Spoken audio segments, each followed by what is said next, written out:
Parang napakalawak na banig. Mga antiliti! Ang saya mo pagulong-gulong! At ang gaganda ng mga bulaklak!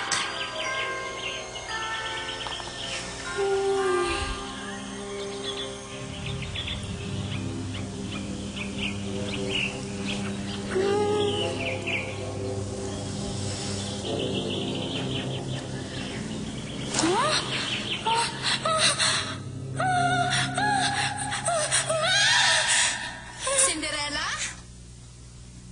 Cinderella! Cinderella! Cinderella! Opo, Tia Selena, nariyan na po! Ang patimpalak!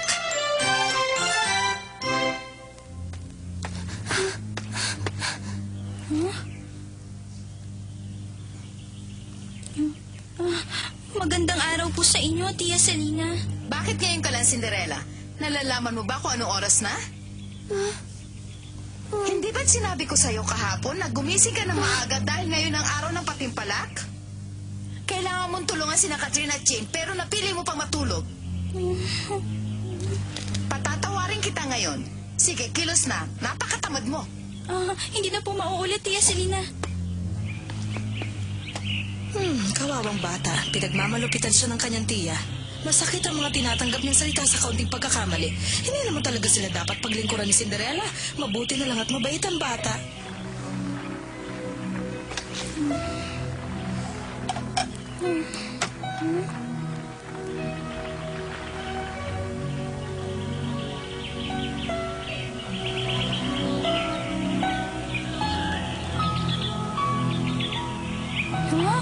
Ang mga bulaklak sa panaginip ko.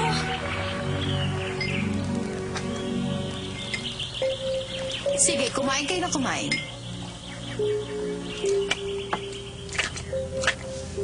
Sino kaya ang tatanghaling reyna ng piyesta ng mga bulaklak? Bakit? Hindi mo pa ba alam? Alam ko na, ngunit hindi pa rin ako makapaniwala. Ha? Dapat siguro alam ko na sasabihin ko mamaya. At bakit kailangan ka naman magtalumpati para sa akin? Bakit? Akala ko ba alam mong ako ang magwawagi mamaya? Maganda ka ba?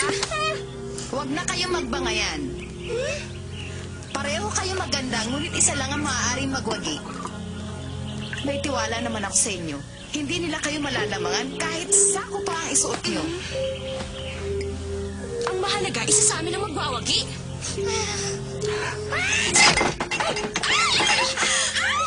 Ano ba? Misha, ano ginawa mo? Hay nako! Basa na talaga ang damit ko!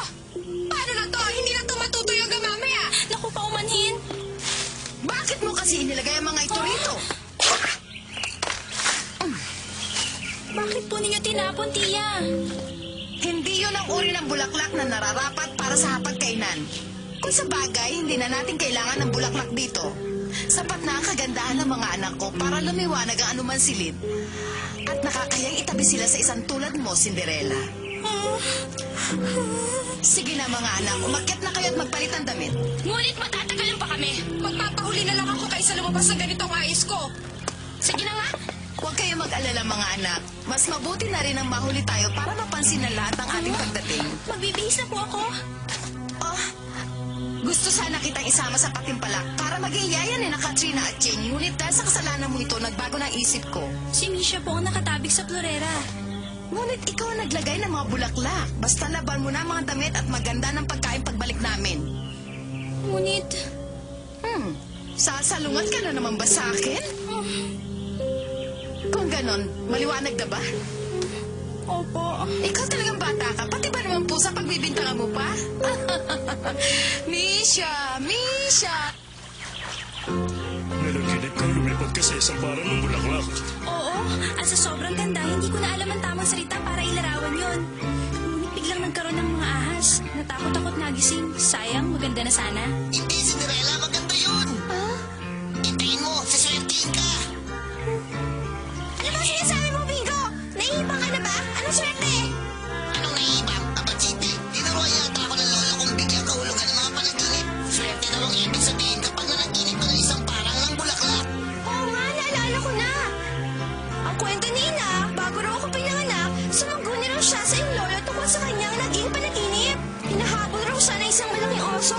Sabi ng yung lolo, ibig daw sabihin magkakaroon sila ng isang napakagandang buwit. At ako, naging buwit na yun. Kung ganoon, tama ka, Bingo. Suswertehin nga sa Cinderella.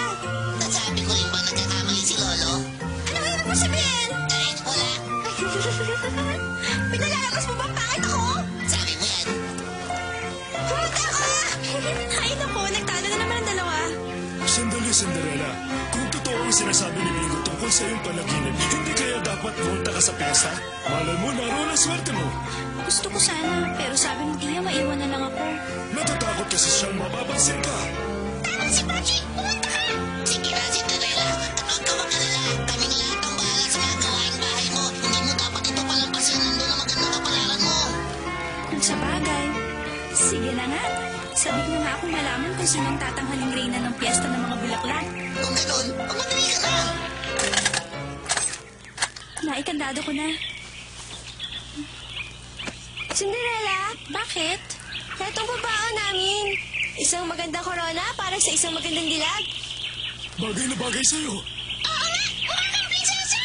Tama sila. Kung kasali ka sa patimpalak, sigurado kung sa'yo na ang korona.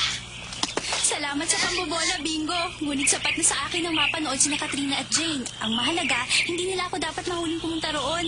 Hindi kita binibiro. Tingnan mo, Bingo. Wala na tuloy naniniwala sa sinasabi mo. Sige, paalam sa inyo!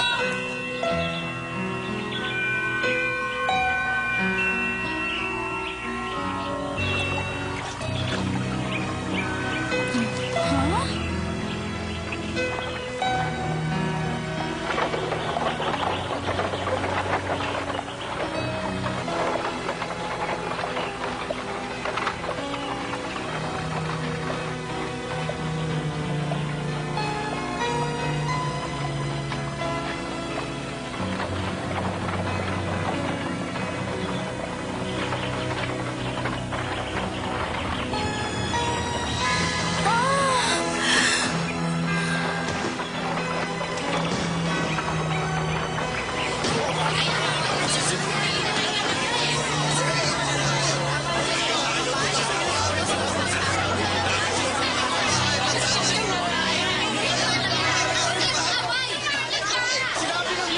Bilisan ninyo ang pag-aayos. Huli na sa oras ang simula ng patimpalak dahil sa inyong dalawa. Mama, ano po sa palagay niyo? Dapat po ba mas mapula ang labi ko? Hindi, tama na yan. At huwag masyadong makapalang pulbos. Magaganda na kayo kahit konti lang ilagay ninyo. Mama, hindi ko pumapantay ang kilay ko. Nanginginig na po mga kamay ko. Akin na, at huwag kang kabahan. Humiya ka ng malalim. Heto po mga bulaklak kapalit ng pagsakay ko. Maraming salamat po!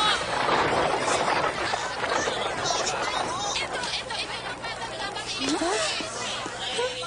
Parang nakita ko si Cinderella.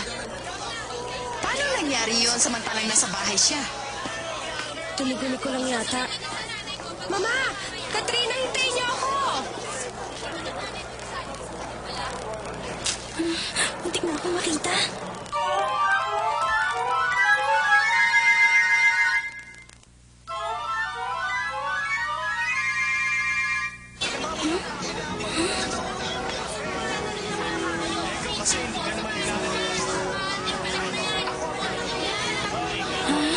Ang saya naman dito.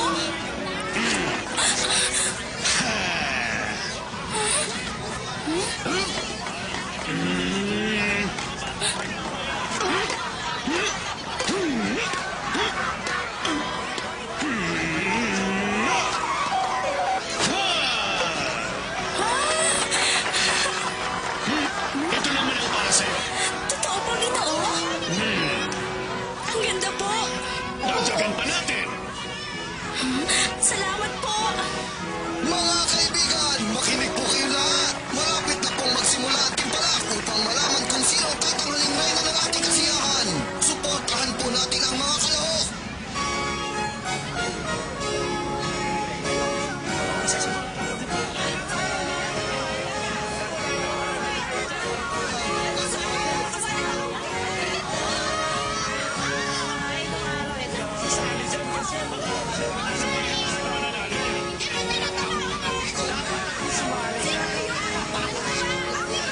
Tingnan ninyo ang mga ibang kalahok. Huwag ninyo sabihin mas magaganda sila sa inyo. Nakalimutan po yata nilang paligsahan ito ng magagandang dalaga at hindi mga talag. Baka may kaliskis pa kayo. Sisimula na po ang patimpalak. Ang unang kalahok mula sa Schuster County, si Binibining Virginia Moorhead.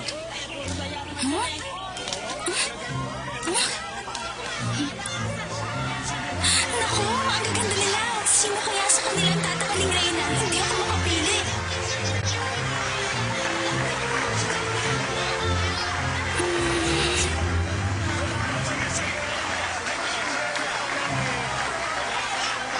Sana kasama ako sa tipalak na ito.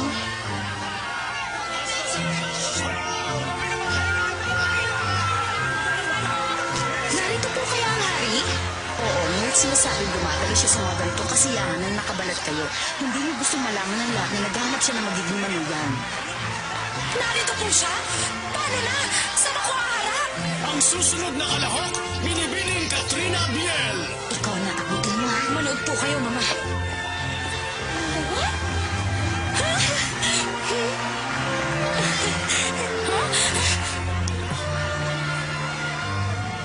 At si Binibining Jane Biel.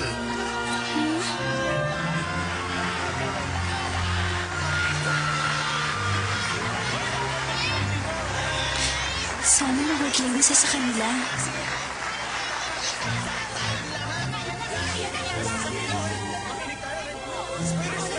Mahihirapan yata akong pumili ng kalahok natin ngayong taon. Ako man, pare-parehong magaganda ang mga dalagang kalahok. Ngunit agad kong napansin ang damit ni Katrina Biel.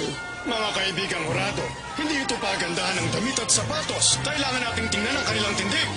Hindi ba't maganda rin naman ang tindig ni Katrina? Mas maganda si Virginia. Ano ba sila, bulag? Hindi ba nila nakikitang walang laban ang mga ibang kalahok sa ganda ng mga anak ko? Bilisan ninyo, si Katrina o si Jane? Gusto ko si Hindi, Katrina. si Virginia. Nahihirapan ng mga hurado. Karapat-dapat naman kasi ang lahat ng mga kalahok. Si Katrina. Si Virginia. Katrina. Ang tagal naman, hindi na ako makahintay.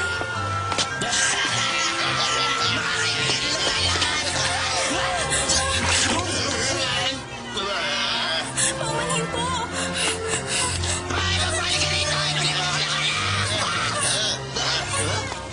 Sinabi na siguro kung sino ang nagwagi.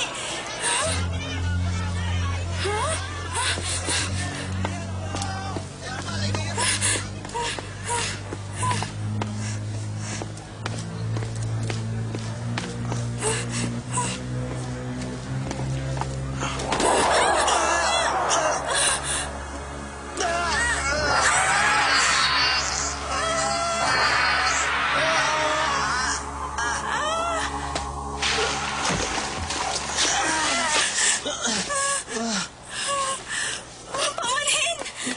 Pierre? Pierre! Nasaan na ba ang lalaking yon? Pierre! Ang dumi ko na tuloy.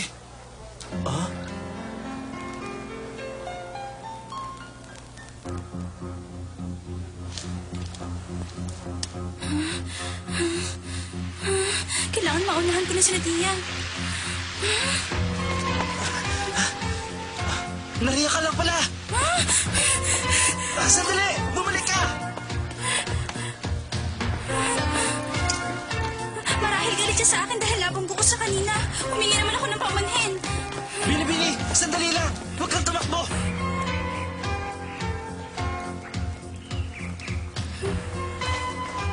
Hindi ako masamang tao! Hindi kita sasaktan! Kung ganon, pabayaan mo na ako. Hindi ko naman sinasadya ang nangyari.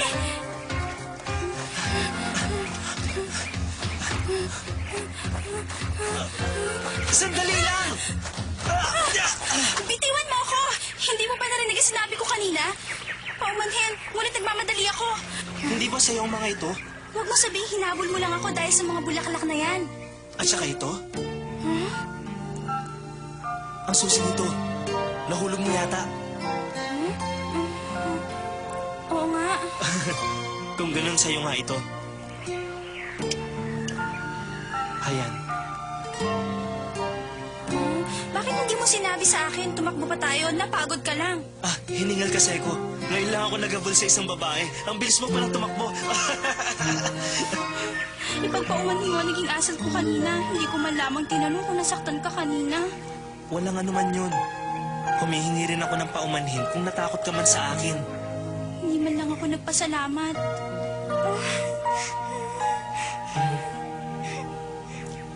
Eto. Hindi ba't sa'yo rin ito?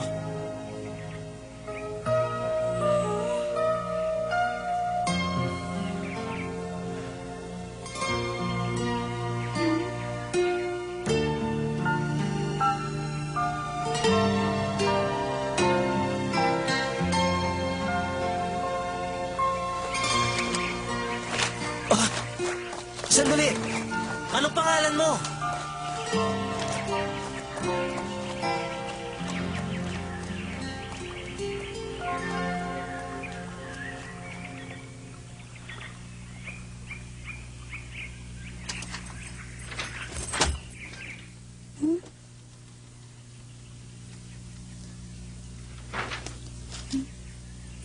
Buti na lang wala pa sila. Suwail ka talaga. Saan ka galing, Cinderella? Sa kakahuyan lang po. Anong gagawin ko sa'yo kung lagi mo ako sinusuway? Kung hindi lang kita kailangan dito, sana kahapon ka pa sa lansangan natutulog. Paumanhin po, hindi na po mauulit. Huwag niyo po siyang palayasin. Mahirap ang walang katulong. Siya nga po pala, sino po ang nagwagi sa iyo sa pating palak? Kayo po magsabi, Mama. Hindi ko alam kung bakit, ngunit isang Virginia Moorhead ang nagwagi. Kailangan yata ng salamin ng mga huradong yun. Cinderella! Ah! Habaan mo ang dulo ng damit na ito. Nakita na yata kanina ang mga sakong ko. Bilisan mo! Isusot ko pa yan bukas. Susubukan ko. Labhan at plansyahin mo naman ang damit ko. Kailangan ko rin bukas. At pagkatapos, linisan mo ang chimenea, ayusin ang mga gamit sa silong at pakintabi ng sahig. Opo, Tia Selena. Hindi lang yon. Linisin mo rin ang mga pintana, labhan ang mga kurtina at suklayan si Misha. Gusto ko matapos mo ang lahat ngayong gabi. May tiwala naman ako sa'yo pagdating sa gawaing bahay. Mapalad ka nga't kakunti lang inuutos namin sa'yo. Sige, simulan mo na ang pagtatrabaho.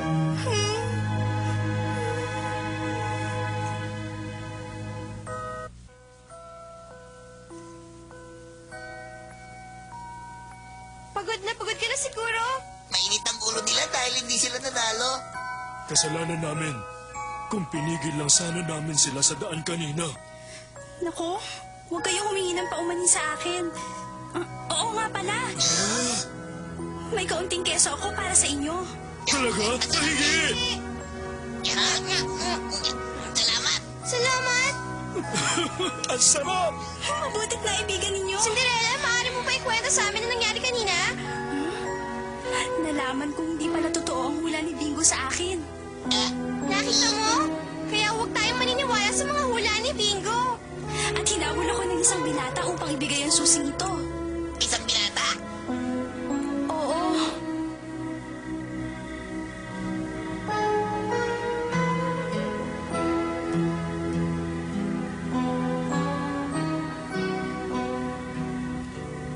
Ngunit, hindi ko nakilala. Siya pala ang dahilan kung bakit ka nahuli kanina. Ganun na nga. Ngunit walang anuman yun. Wala siyang kasalanan. Ang hula ko naman yan. Tama ka na nga, Bingo. Cinderella, maaaring magulo ang nangyayari sa'yo ngayon.